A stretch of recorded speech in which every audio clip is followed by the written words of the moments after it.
Hello friends, नमस्ते। Welcome to my channel JC ride info.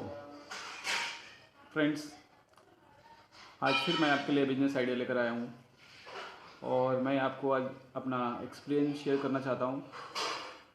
और वो एक्सपीरियंस मेरा ये है कि हमें परचेज़ कैसे करना चाहिए। हर दुकानदार को, हर व्यापारी को परचेज़ करने आना चाहिए, क्योंकि हमारे इनकम का सबसे बड़ा जरिया जो है हमारा परचेज़ ही है। अगर हम परचेज़ करना नहीं समझेंगे, नहीं जानेंगे, इस चीज़ को सीखेंगे नहीं अच्छी तरह से, तो हम व्यापारी नहीं बन सकते। हम दुकानदार तो बन सकते हैं, लेकिन व्यापारी बनने के लिए बहुत चीज़ें आनी चाहिए होती हैं और व्यापारी बनना बहुत टफ भी होता है। तो फ्रेंड, आज मैं आपको बताता हूँ कि परचेज़ किस तरह से करना चाहिए। परचेज़ करने के लिए हमारे पास कैसे गुण होने चाहिए। हमें हमेशा जिज्ञासु होना चाहिए। सबसे पहला तो ये चीज़, एक बेस्ट परचेज़र का सबसे बड़ा साइनेज है कि वो कितना बड़ा जिज्ञासु है। जिज्ञासु का मतलब होता है आंसर, क्वेश्चन करने वाला। क्वेश्चन मार्क हमारे हाथ में ही होना चाहिए ऐसा। तो एग्जांपल देता हूँ मैं आपको। जैसे कि हमारे शॉप पे, कंपनी में, फैक्ट्री में, हम जहाँ कहीं भी काम करते हैं, जो भी हमारा बिजनेस है, अगर हम कंपनी भी हैं तो हम किसी चीज़ को मैन्युफैक्चरिंग करके, किसी प्रोडक्ट को मैन्युफैक्चर करके उसको मार्केट में सेल करते हैं, तो भी हमें उसके लिए रॉ मटेरियल की ज़रूरत पड़ती है और हमें परचेज करना पड़ता है। और अगर हम रिटेलर हैं तो भी हम मल्टीपल कंपनियों का प्रोडक्ट्स अपने शॉप पे, रिटेल शॉप पे रखकर उसको बेचकर ही पैसे कमाते हैं। तो हमें परचेज तो करना ही होता है। तो बेस्ट परचेजर का साइनेज होता है सवाल। कैसा सवाल? अभी एग्जांपल के तौर पर लेता हूँ। अगर मेरी कोई शॉप है और मेरे शॉप पे कोई कंपनी का सेल्समैन आया है अपने प्रोडक्ट्स लेकर, और मैंने अपना शॉर्ट लिस्ट तैयार करके रखा है कि हाँ, मुझे इस कंपनी से आज ये सामान परचेज़ करना है जो कि मेरे दुकान पे ख़त्म हो गया, तो मैं अपना सामान उससे लिखा दूंगा कि भाई ये मेरा ऑर्डर है, आप प्लेस कर लो और मुझे भिजवा दो। ये तो बहुत ईजी थिंक हो गया। ये मामूली लोग करते हैं जिनको कि पता नहीं होता कि परचेज़ कैसे किया जाता है। हम कैसे करते हैं? जब भी हमारे कंपनी पे, हमारे शॉप पे कंपनी का बंदा आता है तो हम उसको सबसे पहले पूछते हैं, भाई आज तुम्हारी कंपनी का कौन सा प्रोडक्ट पे क्या स्कीम है। अगर हमें उससे लाइफ बॉय साबुन लेना है तो मैं उसको पूछूंगा, भाई आज लाइफ बॉय पे क्या स्कीम है तेरा। वो अगर बताया कि नहीं आज कोई स्कीम नहीं है, लाइफ बॉय भाई ऐसे लेना पड़ेगा आपको, तो भी हम ट्राई करेंगे। अगर स्कीम नहीं तो छोड़, जान दे भाई, आज नहीं चाहिए, रहने दे, नेक्स्ट वीक देखेंगे। तो ऐसा आप अगर उसको जवाब देंगे ना, तो आपको रिटर्न में कुछ ना कुछ तो बोलेगा, हाँ भाई कितना चाहिए तुमको। मतलब उसके पास स्कीम होता है, कुछ ना कुछ स्कीम हमेशा कंपनी के पास होती है, आपको निकालने के लिए आना चाहिए। तो आप उसको अगर बोलेंगे, हाँ भाई मेरे को एक बॉक्स लेना था, एक बॉक्स का मतलब हो जाता है कम से कम 12 डजन हो जाता है। अब 12 डजन एक बॉक्स, अगर वो छोटे छोटे शॉप में जाकर घूमेगा तो उसको कम से कम 6-7 दुकान तो लग जाएंगे। लेकिन उसके मन में भी लालच आ जाता है ऐसा सुन के कि भाई एक बॉक्स ये बंदा अगर लेने वाला है और मैं इसे स्कीम नहीं दूंगा तो ये नहीं लेगा, तो मुझे इसको स्कीम देना चाहिए।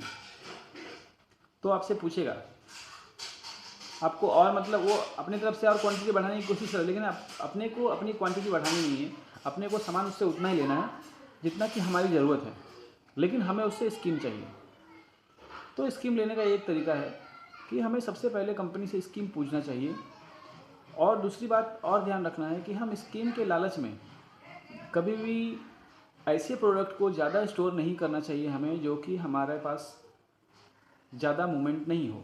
जिस प्रोडक्ट का मूवमेंट कम है वैसे प्रोडक्ट्स में हमेशा कुछ ना कुछ अच्छे स्कीम रहते हैं, लेकिन वैसे प्रोडक्ट आप अपनी शॉप में रख कर आप अपना इन्वेस्ट फंसा देंगे।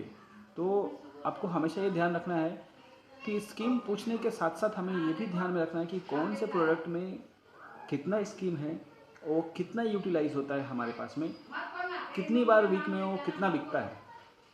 अगर मान लो लाइफ बॉय साबुन आपके दुकान में एक वीक में 12 डजन बिक जाता है, ठीक है, अगर एक दिन में एक वीक में एक बॉक्स मतलब 12 डज़न बिक जाता है, तो कभी अच्छा स्कीम है तो आप उसको 5 बॉक्स भी स्टोर कर सकते हो। लेकिन मान लो अगर एक लाइफबॉय आपके दुकान अगर लाइफबॉय आपके दुकान में एक वीक में 1 या 2 डज़न ही बिकता है और आपने उसे स्कीम की लालच में 2-3 बॉक्स स्टोर कर लिया हो, तो ऐसे आपका पैसा जो है इन्वेस्ट जो है फंस जाएगा और काफ़ी टाइम तक वो फंसा रहेगा। जब तक कि वो क्लीन नहीं होगा तब तक आप इन्वेस्ट फंसा रहेगा आपको, तो आपको रिलेशन में बहुत तकलीफ होगी। तो परचेज़ करने के साथ साथ हमें इस चीज़ का ध्यान रखना होता है कि कौन से प्रोडक्ट पे क्या स्कीम है और कौन सा प्रोडक्ट हमारे लिए कितना बेहतर है जो हमें जल्दी कमा के देगा। नहीं तो कभी कभी ऐसा होता है कि हम स्कीम के लालच में कभी कभी ऐसा हो जाता है कि 40% 50% का मार्जिन भी सामने आ जाता है हमारे, तो हम सोचते हैं अगर इतना मार्जिन वाला प्रोडक्ट है और हम आज अगर 10 पेटी ले लेते हैं तो फ़ायदे में रहेंगे। लेकिन हमें ये देखना होता है कि उसका DOD, ये मेरा खुद का बनाया हुआ वर्ड है, DOD मतलब डेट मतलब date of expiry. Date of expiry उस पर कितना लॉन्ग डिस्टेंस है अभी बचा हुआ है। कभी कभी ऐसा होता है कंपनी क्लियरेंस करने के लिए, अपना माल ख़त्म करने के लिए, जिनका डेट ऑफ एक्सपायरी बहुत नज़दीक होता है उसको काफ़ी स्कीम देकर निकाल देते हैं और बाद में ऐसे मालों को वो लोग रिटर्न नहीं लेते हैं, तो हमारा जो इन्वेस्ट है वो फंस जाता है। तो इसके लिए जानिए कि 3 बातों का ध्यान हमेशा रखिए। फर्स्ट, हमेशा कंपनी से जिज्ञासु रहिए कि कौन से प्रोडक्ट पे क्या स्कीम है। सेकेंड, कौन से प्रोडक्ट हमारे पास ज़्यादा मूवमेंट होता है उसको कितना हम स्टोर कर सकते हैं, ये अपनी कैपेसिटी को सोच के परचेज़ कीजिए। तीसरा, स्कीम की लालच में कभी भी ऐसा प्रोडक्ट ज़्यादा परचेज़ न करें जिसका कि हमारे पास रिलेशन कम हो।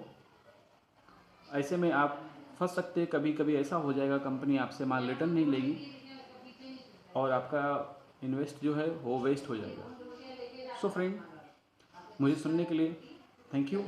अगर मेरी वीडियो पसंद आई हो तो लाइक करें, सब्सक्राइब करें। Thank you so much.